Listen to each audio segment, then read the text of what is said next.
Over the last 25 years, I've had the privilege of interviewing and highlighting some truly interesting people. Everyone who is anyone, both the famous and the infamous. From presidents and their first ladies to kings and queens, movie stars and pop stars, captains of industry, heads of state, sports personalities, innovative entrepreneurs, and some pretty fascinating everyday people. Today, I am proud to introduce you to Louise Despres, secondary school educator who taught advanced placement French for 30 years to teach students who wanted to become proficient in the language or go into foreign service. Louise, I have to tell you, my husband and I had such a laugh last night when I read your bio to him because I am a frustrated Francophile who desperately wants to learn to speak French. And you are my queen. You've made a career out of studying languages. So tell me, how did your passion for that field come about? Well, when I was in elementary school, I enjoyed working with picture codes. That's how it all started. Each letter of the alphabet would be a picture, and then my friends and I would write up words with those pictures, and we'd send each other messages. And also, my parents enjoyed language. My father had trouble with French, but he enjoyed certain words. He was an artist and an architect, so he could learn those words okay. And he also loved food words.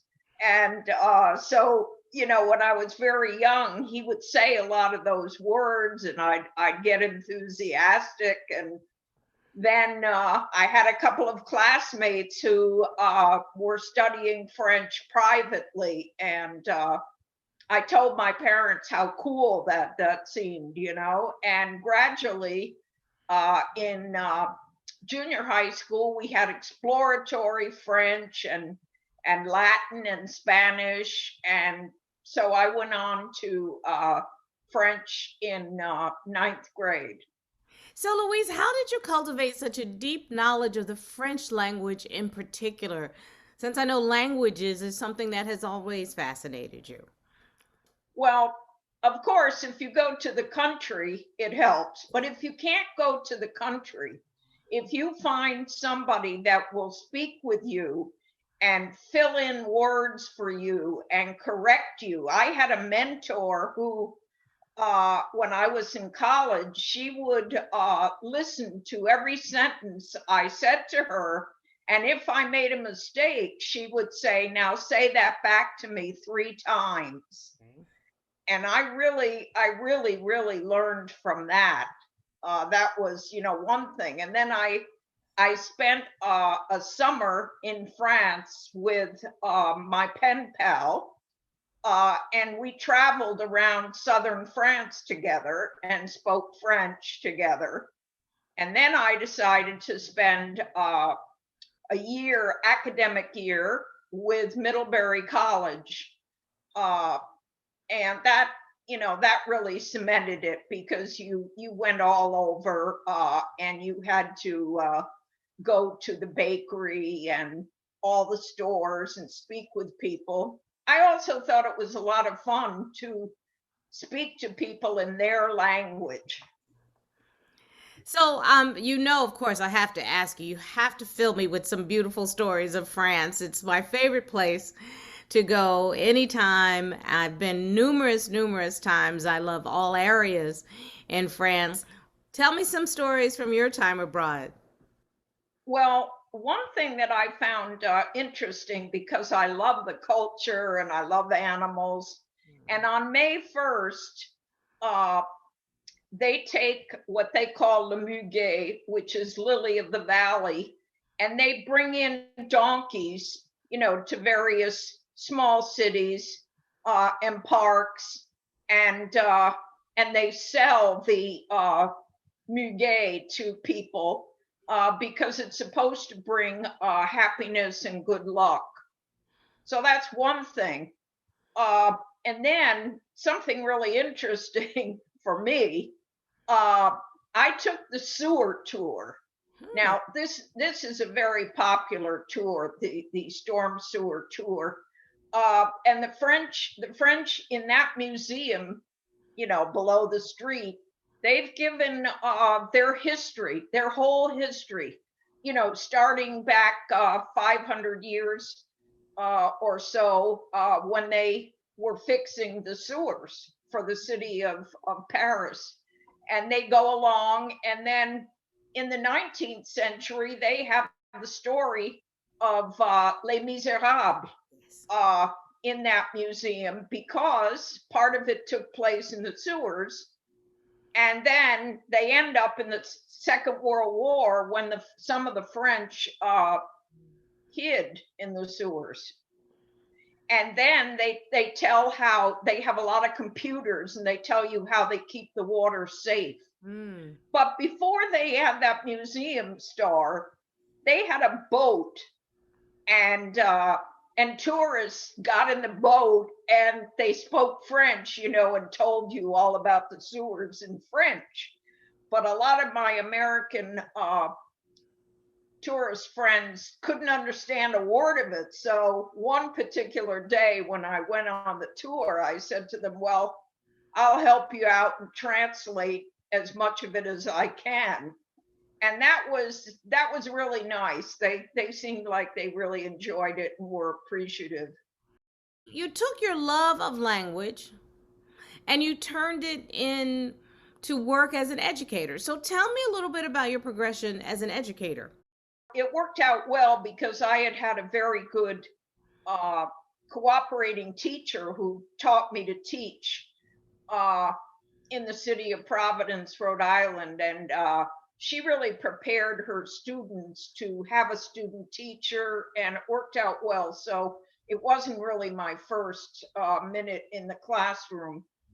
Uh, and then I decided I wanted to see what it was like to teach uh, elementary students French. And so I had 12 classes a day of third, fourth, fifth, and sixth graders.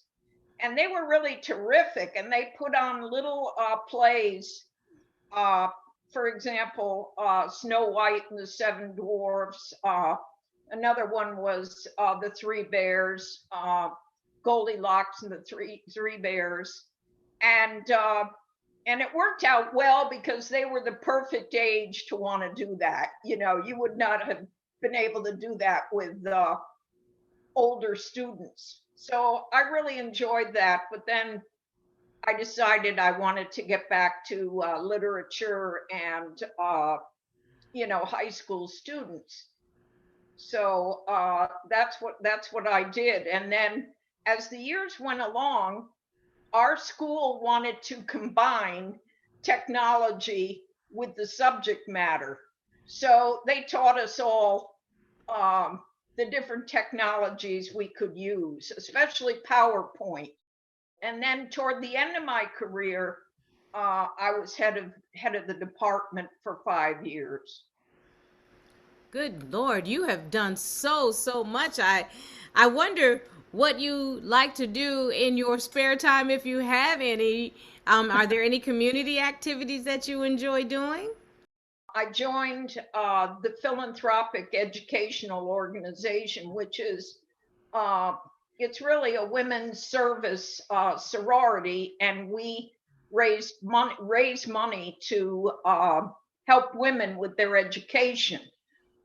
If they don't have the money, particularly, or if they need a loan with a very, very low interest rate.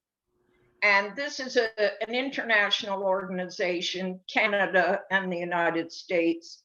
And so I did that while I taught. But then after I finally sort of retired the second time, even though you can only officially retire once, I went back and taught 4 more years, and then I retired.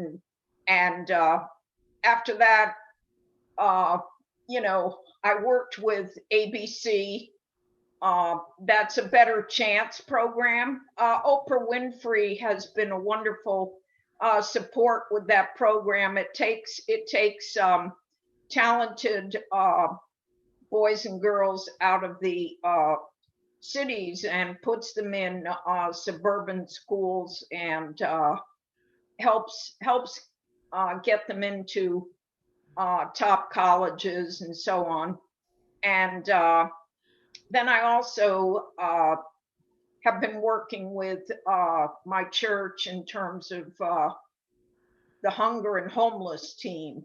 So we try to have food, drive-by food collections, and so that's about what I've been doing since I retired. That is a whole lot of what you've been doing. So Louise, I was going over your bio, and there've been a lot of recognition and accolades over the year. While you were a teacher, I mean, your colleagues really and truly honored you. Well, I think the first big honor I had was to have a fellowship, a summer fellowship from the National Endowment for Humanities, and I was given a fellowship to study 3 French poets that were on the advanced placement list, namely Rimbaud, Apollinaire, and Césaire from Martinique. So that was really a big help. And it was one of the big programs that the government put on for maybe 10 years. And then later in my career, I received an advanced placement award from the College Board of New England. I think those were really the 2 big awards. And they are indeed big awards. Louise, what do you hope your students gain from your lessons and literally from your passion for foreign language studies? Well, looking back, I was fortunate because I had a number of students who wanted to travel abroad. And of course, they couldn't all travel abroad, but a lot of them could and did. And they did different things in combination with their travel. One of my students went to Morocco to study French, and she began Arabic too. That was interesting. And a number of students traveled to France with their parents, and it gave them a real enthusiasm to continue.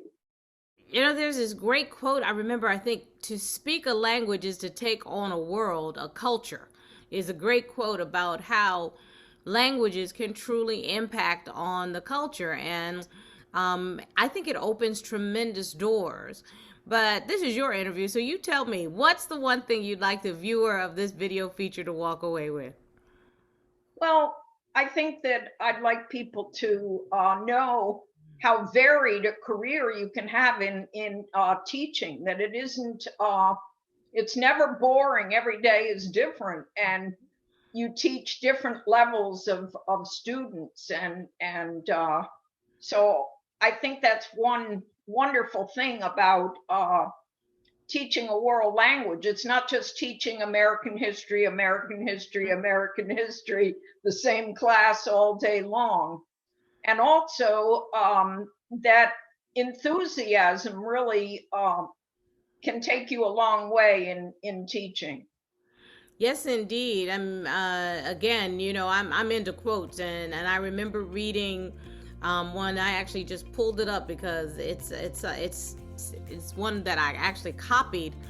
Just learning to think in another language allows you to see your own culture in a better viewpoint. And I really and truly think that your work has exemplified what that quote speaks to and what it means. Thank you so very much, Louise, for sharing your passion today and for making this Francophile feel very much at home. Thank you very much.